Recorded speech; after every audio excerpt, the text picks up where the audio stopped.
তো welcome viewers, দেখেন আমার সামনে আছে একটি প্যানাসোনিকের আউটডোর ইনভার্টার এবং ওই পাশে আছে একটি নন ইনভার্টার প্যানাসোনিক। দেখতে কিন্তু সেম, বাট এটা নন ইনভার্টার, ওইটা হলো ইনভার্টার।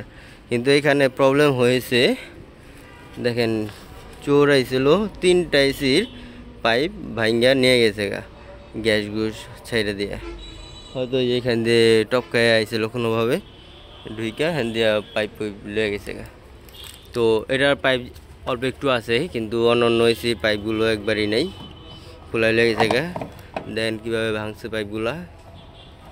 তো 3টা এসির পাইপ ভাঙছে, আপনাদেরকে দেখাচ্ছি।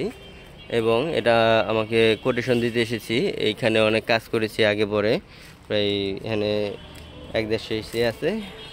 এখানে আমি সাইড কাজ করি সবসময়তে, গেছে বছর আমি কাজ করছিলাম, তো এই বছর নতুন করে আবার ডাকছে এসিগুলোর জন্য। তো দেখেন এইখানের থেকেও ভাঙছে এবং এখানের তেল তুল বের হয়ে গেছে অনেকটাই। তো এইখান থেকে পাইপগুলো একবার ছুটে নিয়ে গেছে কপাল ভালো, এসিগুলো ক্ষতি করে নেই কোনো। তো এখানে 2টা এসি আর একটা এসি আছে ওই কর্নারে, তো আমি ওইদিকে যাই না, ওদিকে দেখে আইছি আমি। তো বর্তমানে গ্যাসের দাম কিন্তু মেলা, এই 410 গ্যাসের দামও কিন্তু অনেক, এবং 22 গ্যাসের দাম তার চেয়ে ডবল। তো আমি কি করছি, সর্বপ্রথম মনে করছি যে সেম এসি যেহেতু ইনভার্টার 410 গ্যাস, তো আমি ওটার কি খেয়াল করি নাই। এখানে আমি রেট দিয়ে পড়ছি ভুল, আমি 410-এর রেট দিয়ে এসেছি। তো এটা যে 22 গ্যাসের, এটা আমি এখন দেখলাম।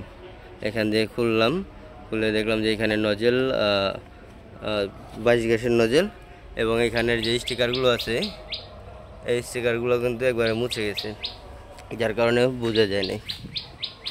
তো পরবর্তীতে এখানে এটাতে 410 নম্বর গ্যাস, এটাতে দেখলাম তো এটা 410-এর নজেল, ওটা 22 গ্যাসের নজেল, যার কারণে এই ভুলটা হয়েছে। তো যাই হোক, ভিডিওটি আপনাদেরকে একটি ছোটোখাটো ইনফরমেশন দিলাম।